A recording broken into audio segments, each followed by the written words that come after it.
اعوذ باللہ من الشیطان الرجیم بسم اللہ الرحمن الرحیم۔ ابھی بھائی نے جو حدیث مبارکہ پڑھی ہے کہ حضرت حسان بن عطیہ رحمہ اللہ تعالیٰ علیہ فرماتے ہیں کہ حضرت شداد بن اوس رضی اللہ تعالیٰ عنہ ایک سفر میں تھے، ایک جگہ پڑاؤ ڈالا اور اپنے غلام سے کہا دسترخوان لاؤ تاکہ کچھ شغل رہے۔ دسترخوان لگائیں گے، کچھ کھانے پینے کی رکھیں گے، دوست بیٹھیں گے، گپ ٹھپ ہوگی، مذاکرہ ہوگا، کچھ چائے پئیں گے، کچھ ایسے ہوتا ہے ہمارے جیسے سفر کے عمرے کے جائیں تو راستے میں کھانے کے لیے دسترخوان لگتا ہے، دوست بیٹھ جاتے ہیں، بھائی بیٹھتے ہیں تو کچھ گپ ٹھپ بھی ہوتی ہے۔ تو اسی غرض سے اللہ کو مشی معاف فرمائے۔ تو حضرت حسان فرماتے ہیں کہ میرے لیے ان کی یہ بات عجیب تھی۔ پھر انہوں نے ارشاد فرمایا، میں جب سے مسلمان ہوا ہوں جو بات بھی میں نے کہی ہمیشہ سوچ سمجھ کر کہی، بس آج چوک ہو گئی ہے، غلطی ہو گئی ہے، جو یہ کہا کہ دسترخوان لاؤ شغل رہے۔ اس بات کو یاد نہ رکھنا، بلکہ اب جو میں تم سے کہوں گا اسے یاد رکھنا۔ میں نے رسول اللہ صلی اللہ علیہ وسلم کو یہ ارشاد فرماتے ہوئے سنا، لوگ جب سونے اور چاندی کا خزانہ جمع کرنے لگ جائیں گے تو تم ان کلمات کو خزانہ بنا لینا۔ جب لوگ سونے اور چاندی کو اپنا خزانہ بنائیں گے، اس کو جمع کرنا شروع کریں گے، تو تم نے کیا کرنا ہے؟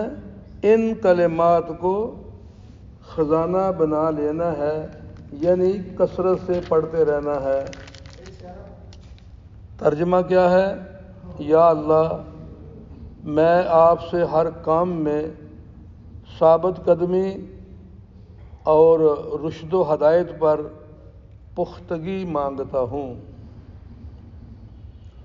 یا اللہ، میں آپ سے ہر کام میں ثابت قدمی اور رشد و ہدایت پر پختگی مانگتا ہوں، اور آپ کی نعمتوں کا شکر ادا کرنے کی توفیق مانگتا ہوں، اور آپ کی اچھی طرح عبادت کرنے کی توفیق مانگتا ہوں، اور آپ سے کفر و شرک سے پاک دل کا سوال کرتا ہوں، اور آپ سے سچی زبان کا سوال کرتا ہوں، اور آپ کے علم میں جتنی خیر ہے اسے مانگتا ہوں، اور آپ کے علم میں جتنے شر ہیں ان سے پناہ مانگتا ہوں۔ میرے جتنے گناہوں کو آپ جانتے ہیں، میں آپ سے ان تمام گناہوں کی مغفرت چاہتا ہوں۔ بے شک آپ ہی غیب کی تمام باتوں کو جاننے والے ہیں۔ حضور نبی کریم علیہ الصلوۃ والسلام نے یہ کن کو فرمایا؟ صحابہ کو۔ جب بھی سونا چاندی دنیا کے مال و متاع کی بات ہوتی، اسی وقت اس کی نفی ہو جاتی۔ اب یہ بات تو ہم تک پہنچ نہیں تھی، قیامت تک کہ آنا والا جو کلمے والا ہے، آپ کا ارشاد مبارک ان سب کے لیے رشد و ہدایت کا ذریعہ بنے گا۔ تو ایک ایمان والے کو کہا کہ جب لوگ سونا چاندی کو اپنا معبود بنا لیں گے، دولت کو، دنیا کو معبود بنا لیں گے، اس کو جمع کرنا شروع کر دیں گے، بس الہاکم التکاثر حتی زرتم المقابر، کہ انسان کو مال کی محبت نے، اس کی بڑھوتی نے، اس کی چاہت نے، اس کی طلب نے اور آئے اور آئے اور آئے، یہاں تک کہ وہ حتی زرتم المقابر قبر تک پہنچ جاتا ہے، مگر اس کی یہ خواہش نہیں ختم ہوتی۔ ان قریب وہ جان لے گا کہ اس مال و متاع سے کیا ہوا۔ تو یہاں اللہ کے حبیب علیہ السلام نے صحابہ سے فرمایا کہ جب تم یہ دیکھو کہ لوگوں نے سونا چاندی کو جمع کرنا شروع کر دیا، اس کو خزانہ بنانا شروع کر دیا، تو اس وقت تم ان کلمات کو اپنا خزانہ بنا لینا۔ اور وہ کیا ہے؟ وہ اللہ کی بارگاہ میں دعائیں ہیں، مختصر دعا، جو چونکہ ہم سارے ایسے ہی ہیں بھائی، مجھے آپ کو کیا ضرورت ہے بھائی؟ جو مجھے بھی جلدی یاد ہو جائے گا آپ کو بھی یاد ہو جائے گا۔ اے اللہ، سیدھے راستے پر چلا دے۔ اے اللہ ہدایت عطا فرما دے۔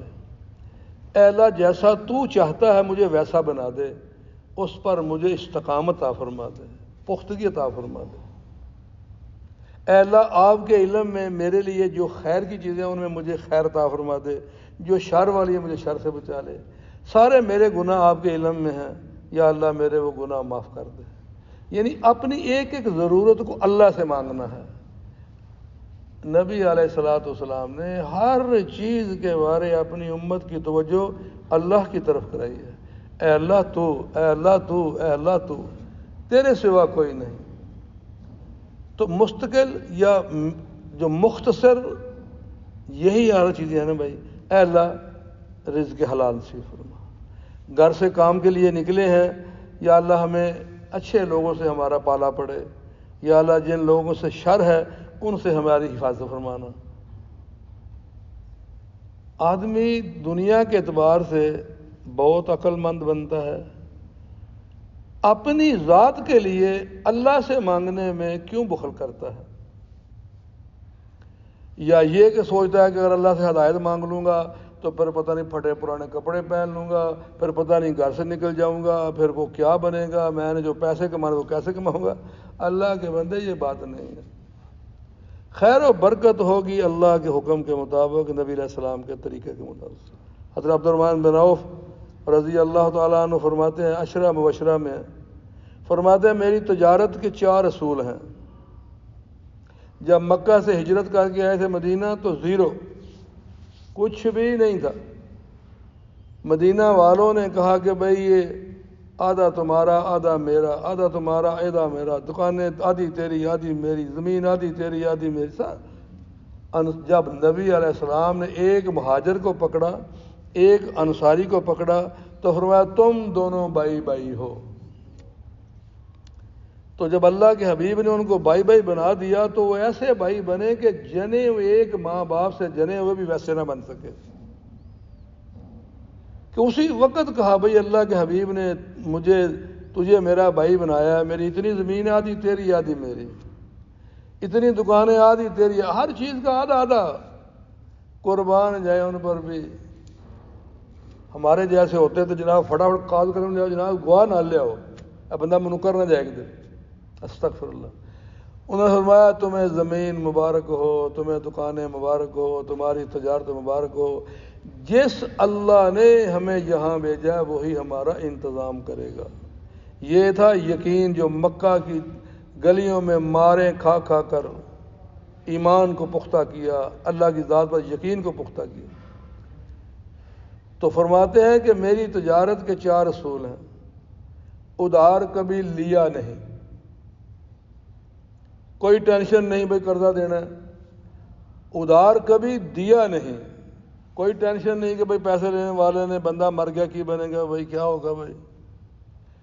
اپنے مال کا عیب کبھی چھپایا نہیں، بھئی یہ چیز ہے اس میں یہ نقص ہے، یہ عیب ہے۔ چوتھا کبھی مال کو ذخیرہ نہیں کیا، ادھر خریدا ادھر بیچ دیا، ادھر خریدا ادھر بیچ دیا۔ تو ان کے جو وہ دنیا سے پردہ فرمانے کے بعد وہ جو مال و دولت چھوڑ کر گئے تھے، وہ مولانا فرماتے ہیں کہ پاکستان کے سارے شہروں کا اگر یا کسی بڑے شہر کا فرمایا انہوں نے کہ مال و دولت اکٹھا کیا جائے سب تاجروں کا تو ان کا ان سے بڑھ جاتا تھا ایک آدمی کا۔ ان کو کسی نے خواب میں دیکھا، کسی صحابی نے، کہ سارے صحابہ جنت میں داخل ہو رہے ہیں۔ امام غزالی رحمہ اللہ تعالیٰ نے کیمیا سعادت میں یہ بات لکھی ہے۔ تو دیکھا کہ عبد الرحمن بن عوف رضی اللہ عنہ وہ گھسڑ گھسڑ کے داخل ہو رہے ہیں۔ کیوں جی وہ؟ تو فرمایا کہ مال کی وجہ سے۔ داخلے کے بعد جو ہے نا وہ تو درجات ان کے جو ہیں، لیکن دخول کے وقت یہ فرمایا کہ حالانکہ حلال تھا کہ مال کی وجہ سے دوسرے صحابوں سے پیچھے رہے جنہیں وہ داخل ہونے میں۔ اور اگر آج ایک آدمی کے پاس مال بھی ہو، دولت بھی ہو، سونا چاندی بھی ہو، اور دین بھی نہ ہو، ایمان بھی نہ ہو، قرآن بھی نہ ہو، جانداری بھی نہ ہو، اس کا کیا بنے گا؟ کہ اس کے ساتھ اس کا حشر ہوگا۔ تو اس لیے میرے بھائیو ہم نے جو ہے نا کثرت مال سے زیادہ دعا مانگنی ہے، اللہ ہدایت عطا فرما۔ اللہ کے خزانوں میں سب سے قیمتی چیز ہدایت ہے۔ ھدی للمتقین، ہدایت ملے گی اللہ سے ڈرنے والوں کو۔ حدیث مبارکہ میں یہ فرمایا کہ جب لوگ سونا چاندی کو اپنا خزانہ بنا لیں گے اس وقت تم ان کلمات کو اپنا خزانہ بنا لینا۔ اللہ سے مانگنا دنیا کے لیے بھی آخرت کے لیے بھی۔ تو اللہ تعالیٰ مجھے آپ کو اس حدیث مبارکہ کی سمجھ عطا فرمائے اور عمل کی توفیق عطا فرمائے۔ اللہم لک الحمد کما ینبغی لجلال وجہک وعظیم سلطانک۔ اللہم صلی علی محمد وعلی آل محمد کما صلیت علی ابراہیم وعلی آل ابراہیم انک حمید مجید۔ اللہم بارک علی محمد وعلی آل محمد کما بارکت علی ابراہیم وعلی آل ابراہیم انک حمید مجید۔